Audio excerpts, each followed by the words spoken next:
There's a tale in Greek mythology of an apple of gold, I think, thrown into a wedding feast, inscribed with the words for the fairest.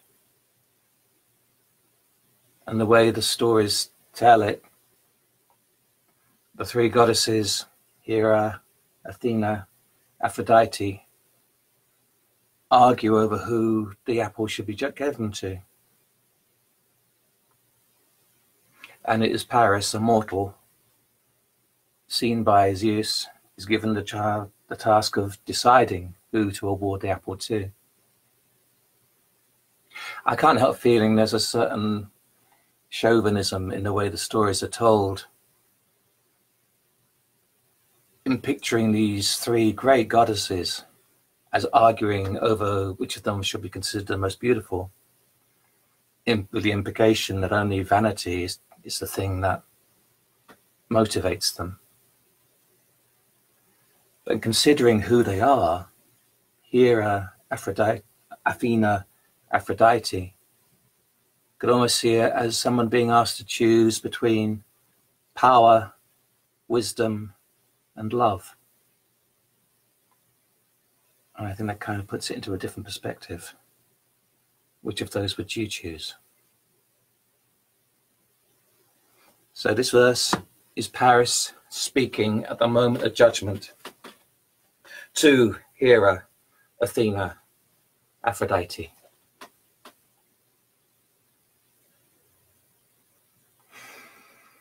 Upon the banks of Ida, each of you stepping from the water,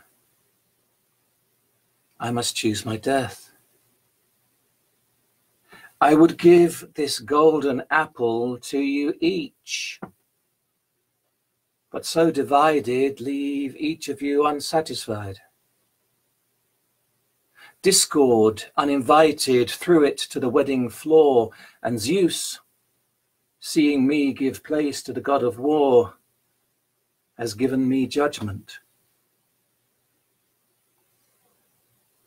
In your face, I see the power. I feel the sway in your hand, the breath that roars under your command. So we may all fare well. Life protected by what you lay down, goddess, I see the fairness in which you dwell. While in yours,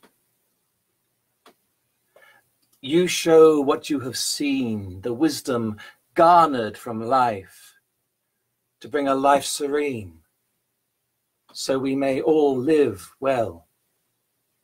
Life guided by your crown, goddess, the fairness is there in all you do and tell. But you,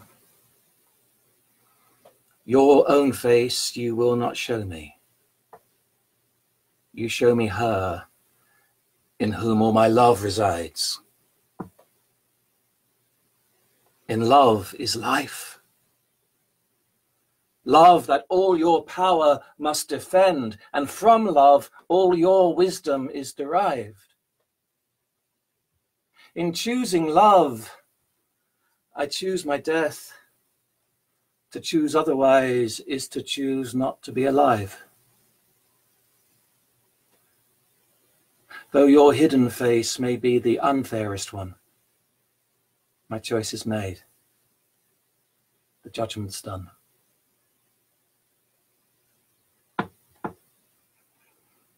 And so in the story, Paris chooses to give the apple to Aphrodite. And again in the story, the reward is that you can win Helen to love him. And from that, the wars of Troy ensue.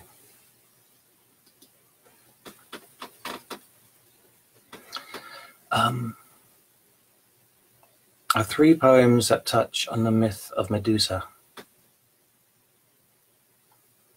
Famously, she with the hair of snakes, whose stare would turn all who look upon her to stone. less known is in one of the stories it said that she was a mortal woman raped by the god Poseidon in the temple.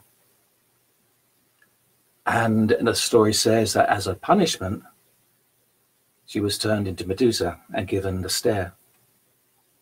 Again, I wonder if there's a certain chauvinism in that, describing it as punishment.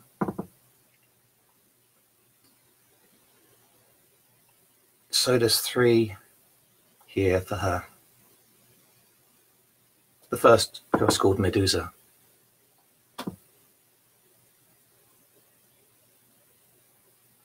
Made ugly. Should I thank you, Perseus? You're taking the snakes in your head for my own.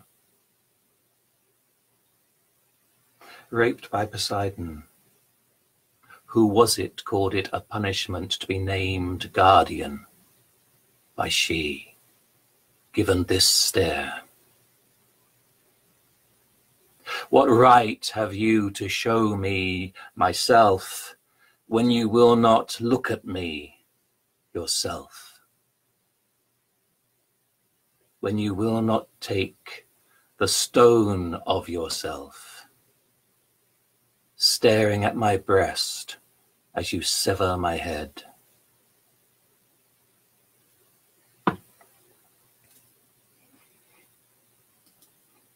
Reference to Perseus is from the tale of her death. When Perseus, the Greek hero, was told to go and collect her head as a weapon to use to rescue Andromache, I think, from the Kraken. And he was given this deed of going to Medusa and killing her. And of course, because she has this stare that will turn men to stone, he was given a mirror to help him so that he would not look at her directly. I think the shield he was given might have been a mirror shield. Many of these poems touch on trauma, so I want to be sort of cautious and careful, and hope that listeners will be cautious and careful too. In this one, the trauma is Perseus, in a sense of, I was thinking of soldiers having to go to war, having to do things they would wish not to do, but that's the obligation that's been placed upon them. So in this one, I was thinking to a degree of those troops who, and the post-trauma of coming back. So of course this one's also called Medusa, but in brackets, Perseus after battle. I could show you the face that turns all things to stone, but I would lose. She turned that gaze on me, she alone, too late to refuse. Only in the unrippled pool, in the burnished bronze, the cold dead stare, and that too cruel, my hand clutching tongues of her hair. And she, the dead, remains, I to battle pressed, her head a weapon, dripping still with stains, my eyes upon her breast, my sword swept down. And though she looked upon herself in a goddess-given glass, saw her beauty, I, in victory and wealth, let the shudder pass, recall my duty.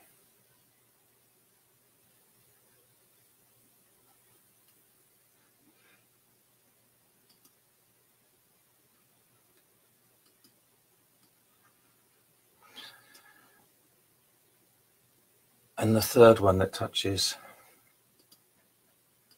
on the figure of Medusa,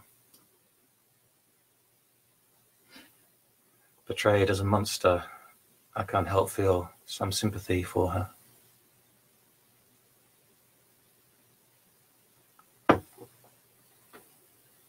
Call this one Mighty Zeus.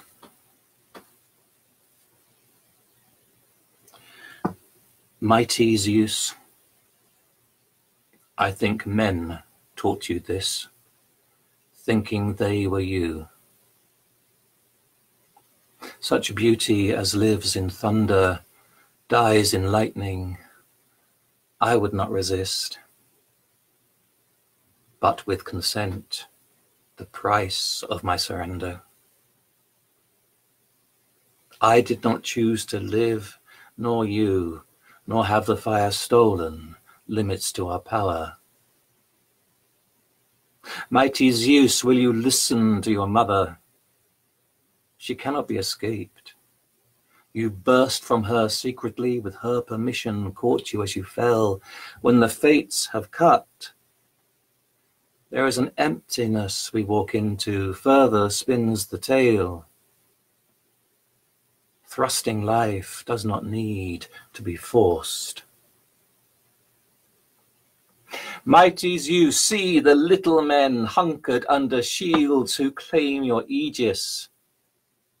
See the women spread beneath their heels. This is not the way of things. This must be repealed with thunder. This must slam no into the ears of gold, the swans, the bull, the grinning sun. And this must bring the rain, mighty Zeus, streaming from the eyes of a king of heaven. Olympus must see you weep, your queen must see you weep, and all the gods besides must weep in turn. And those I turned, maybe then the spell will wane, and I, Medusa, will be something human once again.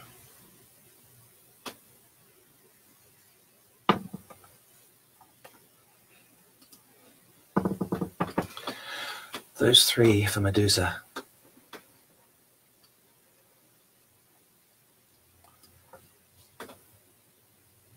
I didn't intend to write poems linked together, but over the years, over the past 5 years, I've written 3 poems that touch on the Minotaur in his labyrinth under Minos. I can't record his origins, but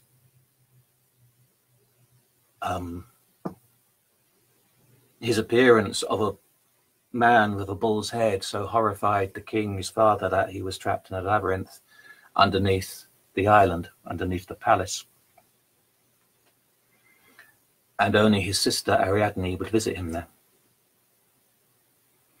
And meanwhile, politically, it became a thing that the kingdom of Minos would demand from the Greeks, I think, a tribute of 7 men, 7 women, every period of years to go into the labyrinth to feed the Minotaur, of course, going to their deaths. And it wasn't until the prince of Athens, I think, a Greek prince named Theseus, volunteered himself to go into the labyrinth, where, aided by Ariadne, the sister, he slew the bull and managed to rescue his city from this tyranny. But I found myself writing 3 poems that touch on this creature in the darkness and the shadows, ignored, frightening everyone who thinks of him.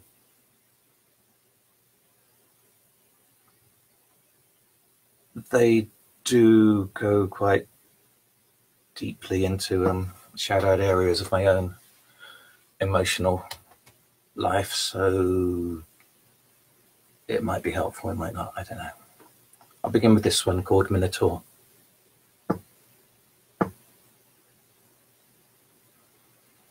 Sister Ariadne knows me, shadow in the shadowed hall, brooding, heavy-haired, moon-tipped, and red in fur.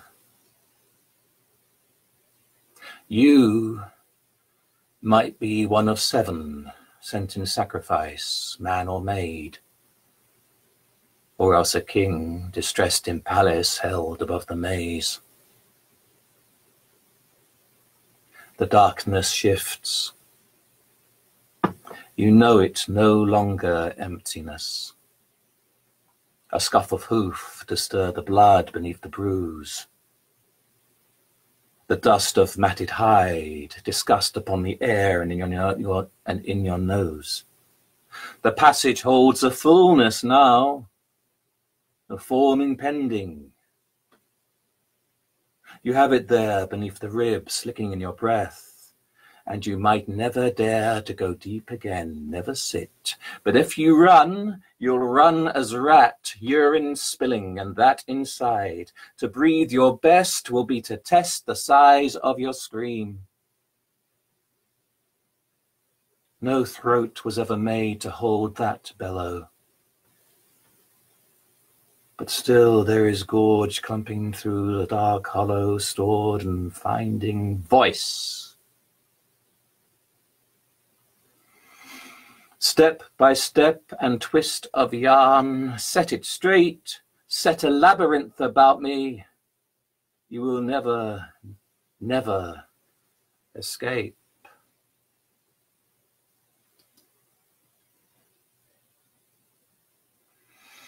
There is something of those things we deny to ourselves in that, things that I denied to myself in that. A bit like the dream in which some presence is there, frightening, and you can't move. Moving on a little while, bring in Ariadne and her brother together. This one's a much more recent one. Ariadne speaks first, then her brother the Minotaur, and then the third, maybe both of them speaking. It's called Theseus Called.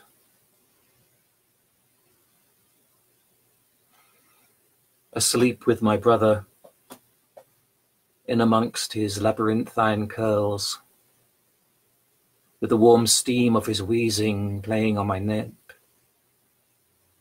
I dream of your arrival. I will lead you past him with subtle wool. Your fingers will be fine enough. Keep yourself low, where his horn of gold will not reach you. And I will say farewell to this bellow, to this belly. You will have no smell next to this, nor hair. And your feet will tread, oh softly, oh so softly, come soon, come. Asleep with my sister, a rare thing and a rare thing. I'd hardly feel such a flicker, spinning fingers playing in my down. But this is my sister. And every flea leap of warmth, but it resounds. Like the fire held in a Greek's hands dances through my caves, a singed thread upon the cold air, and the smell. An appetite to prevent one incursion, and a hunger to invite another. Warm fingers play ripples in beneath my skin, softly, oh, so softly. Stay long, stay. This maze holds me. Some dance where others stray. 7 of each kind sent in tribute. One will set me free.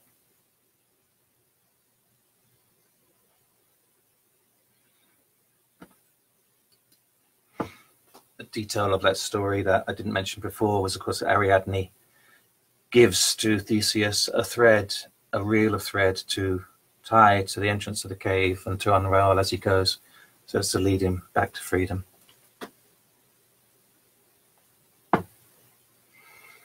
And this one from 3 years ago, and similar to the Perseus poem, is perhaps Theseus some years after the event, haunted perhaps by the things that happened under Minos. The cavern widened like a dull tear yawning, and I fell in re-entry. Wings burning to air showed a shadow on the cave wall, hair matted. And stiff cracked from carrying, I was opened, damp on the ground, lacking knees, sword fallen, thick breath clamped across my mouth and silenced. No outlet for this breaking spirit, bones and thighs scattered, no place on the earth sent to die in a labyrinth, no priestess this time clutching fire, turning it to strings. I felt the bull legs prising stiff beneath my own. I felt I took the bull's cock spear between my ribs, pricked to the heart. I had the tongue of the bull. I was pulling on the horn, drawing him in, venting him out, kiss on my lips, tongue in my throat, vomiting the truth.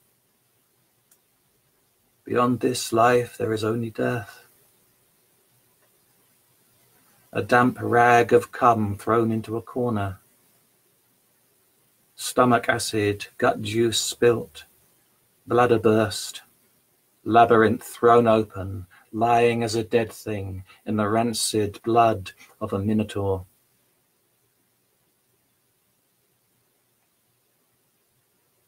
Dawn rises in the eye, in the dark.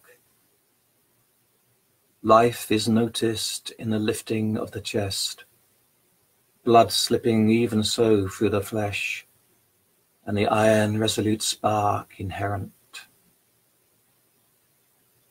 Felt the cavern walls like the edges of thought, existence found in the spaces of the passages, progress made in scraped knees, jarred head, perhaps there is no way out. The thread found in retrospect, silent call of spun yarn. Ariadne, the one who drew me on. Before the light defines, the cave is put to bed. Only for those tasted the bull's head.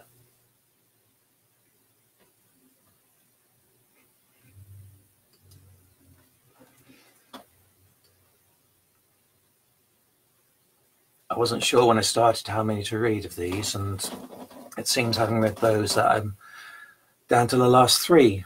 So I will continue, and perhaps these last, well, certainly the last 2, might be a way out of the labyrinth, back into the daylight. 2 of them touch, no, all 3 of them actually touch on the myth of Orpheus, the wondrous musician in love with Eurydice, and she taken to Hades before her time. Orpheus makes the journey into the underworld and pleads with Hades, the king of the underworld, to let her live again, to bring her back. And the bargain made, Hades says, yes, she can come back to the mortal world with you, but you must walk ahead and she must walk behind, and if you look back once, she'll be gone. And as the story says, he could not resist looking back. And when he did, he saw her receding back, traveling back to Hades, because he had not waited. I had this thought about it, what that would be like to make such a journey.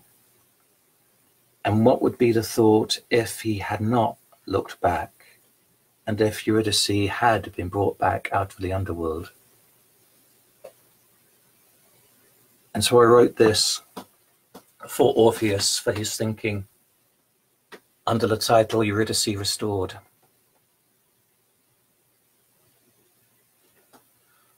I made the journey, never looking back at you once, never giving sign of my notice, of my thought, of my fear, of my care.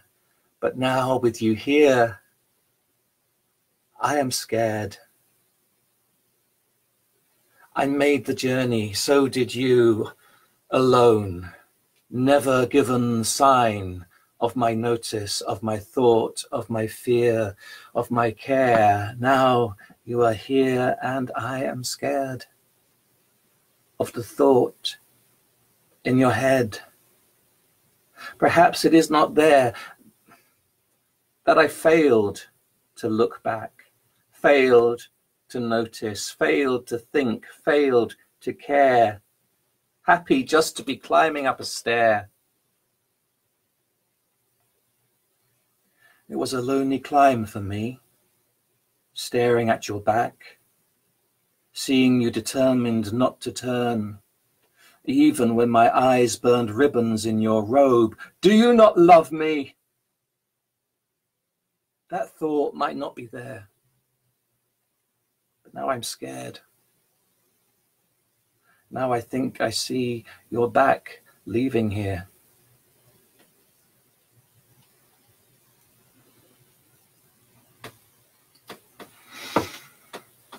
Of course, the story doesn't go like that. He does look back, and she does return to the underworld.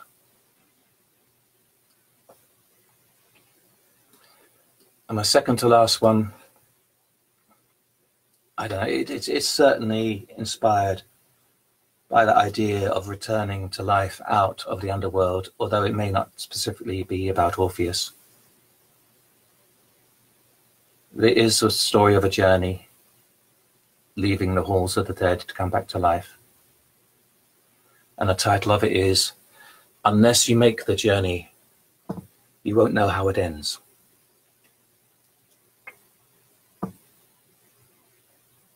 He was allowed no light as he departed. That was kept for the king of hell around his throne. And as he started from the hall, the silence fell, shattered, and it all broke loose. Such a scream of noise his way attended, and the blackness of the depths brought visions drear. His thought defended nothing, turned his steps to doubts, to self-recrimination and despair. Hate and many other nightmares celebrated the jarring of his head against the cave, the tearing of a knee upon the stair, lacerated wounds without, within, the suffocated grave around, all that beat inside, the acid blood and every ounce of weakness tied about his limbs. Would he turn for comfort if he could in the arms and breast of she who climbs upon his back? There is no turning round. Good is nowhere here. Direction is found only by falling or not, or taking another hate-filled step upon the stair. Weight is pulling him into a pinprick mirror ball, fills the empty grip with a knife to slice the stulted blood thin. Take the step, take the step.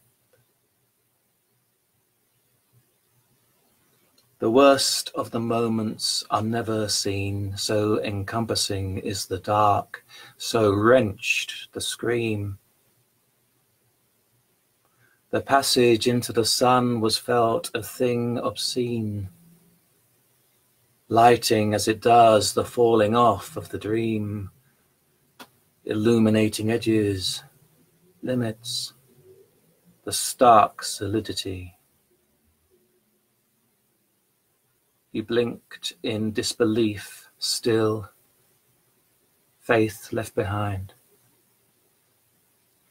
The passing stranger drew near, with a tremor said, "Young musician, your strength to withstand such a journey. Will you look here? I know it to be something never taken to such a place. Your heart. I found it outside and kept it safe."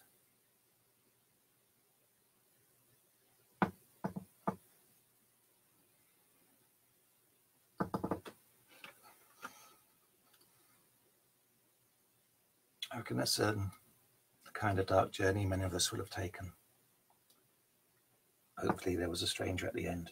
Certainly, hope you found your heart afterwards. So to finish, this one I called Late to Lupercalia. And it does touch a little bit on the Orpheus story. After failing to rescue Eurydice, and he watches the Furies, the Maenads, dancing in their sacred grove when he shouldn't have done. And Orpheus is torn apart by them, his head thrown into the river, where it's seen to sing as it bobs downstream. Late to Lupercalia. You see, I have danced with the blood-flecked women, and they did not tear me. Perhaps they were tired from frenzy. One kissed me, and iron of him was upon her, dribbled down her chin. I was late too for Lupercalia, though a wolf boy leapt, my heart in his mouth, and we danced amongst the skins scattered on the ground. Did he scamper or I howl like bowling through the town? No poet, no lover. All of us late to creation stories. Still, it keeps me company. The blood on a Maenads tongue, on a wolf's tongue, salting everything I eat.